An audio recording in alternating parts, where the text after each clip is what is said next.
Hi, everybody, and welcome to Module 4. So I am currently recording this. You can see a palm tree behind me.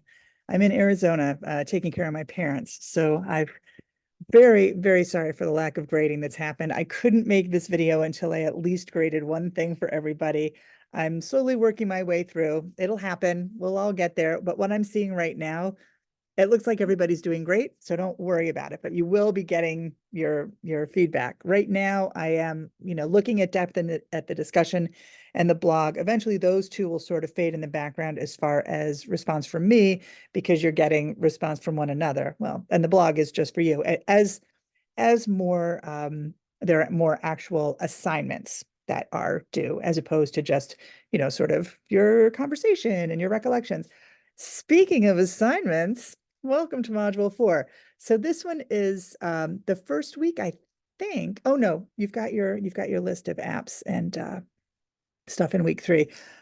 Anyway, for week 4, we're totally shifting. We're looking at online multimedia, and this is something that obviously has completely changed. I've been teaching this course for, I don't know, 12 years maybe.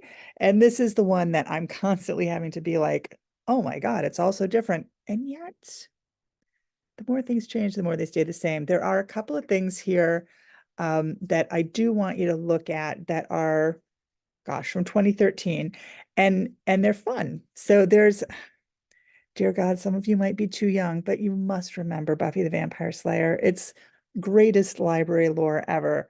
I actually have a Giles action figure in my library. If you don't know who Giles is, Google it, I guess. Anyway, there's a guy called Jonathan McIntosh who took Buffy the Vampire Slayer and that sort of female empowered, you know, kick-ass girl, and combined it with Twilight, which everybody knows Twilight.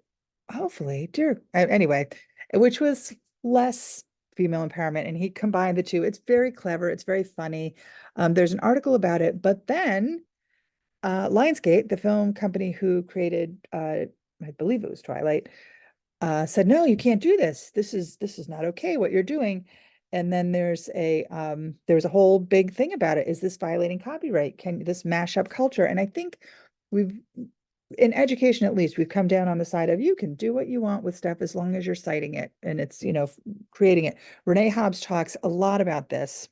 And so that's I've just jumped directly into the resources.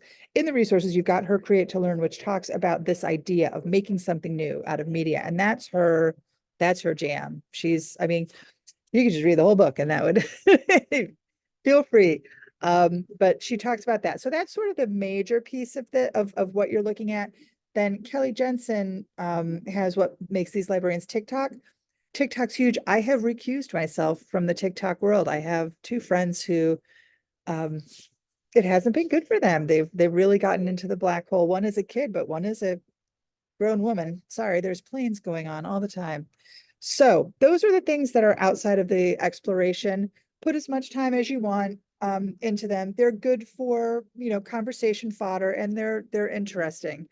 So those are the resources. But then, of course, there's the exploration. Good heavens. Sorry. And what we're going to look at is obviously multimedia stuff. So the tools and apps that we're looking at, oh, I didn't change the link here, but it does go directly to Spotify for podcasters. There used to be a site called Anchor, which was a great podcasting site. It looks like Spotify purchased it. The link will take you there, but I thought that I had changed it here.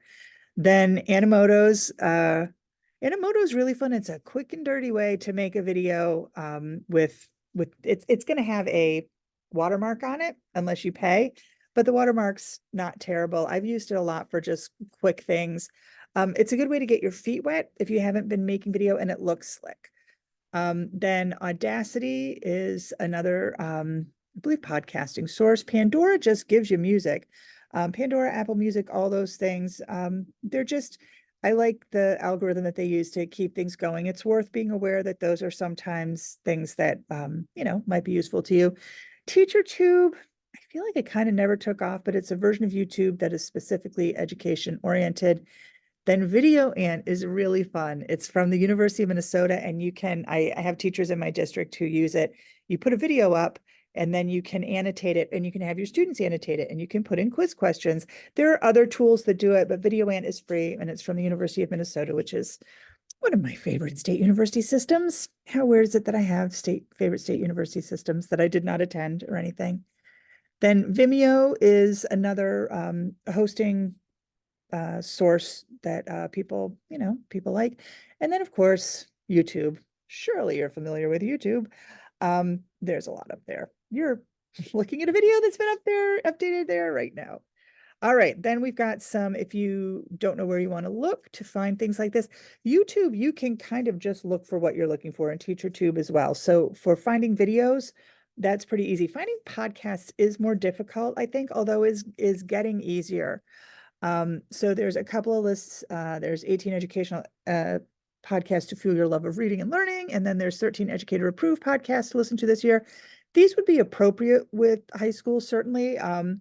But they're for everyone, adults as well. And then School Library Journal, and there are probably more. And if you look under Phoebe Owens and Allie Wilkinson, you'll probably find more. They find child-specific podcasts that are very good. And once again, I believe I have a weekly advertisement for School Library Journal. You can't school a library without it.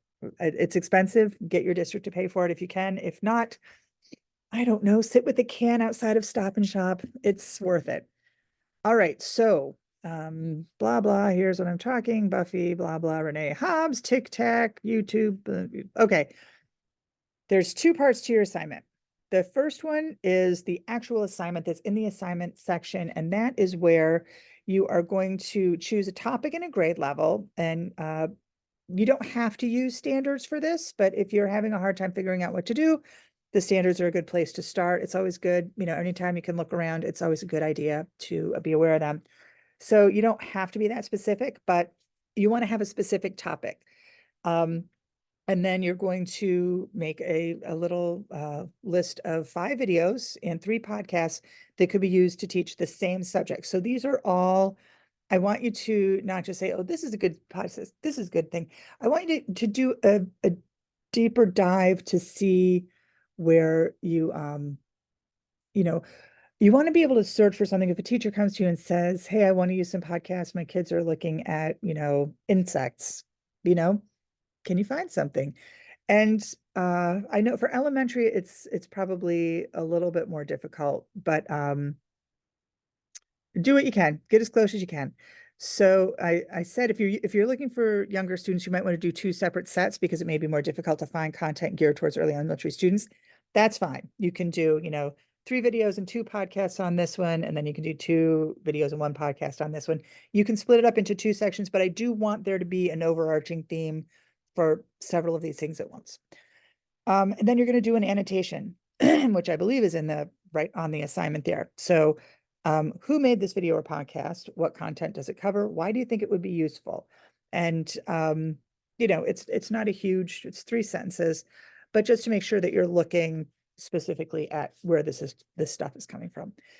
All right, so that's going to be your little mediaography or bibliography of media. I'm sure there's a name for it. All right, so yeah, please, there's a lot of series. I would like you to find more than 1 series if you can. So don't use like 3, what's that John Green one that's so good? Crash Course. Don't be like, here are 8, here are 5 Crash Course videos for you.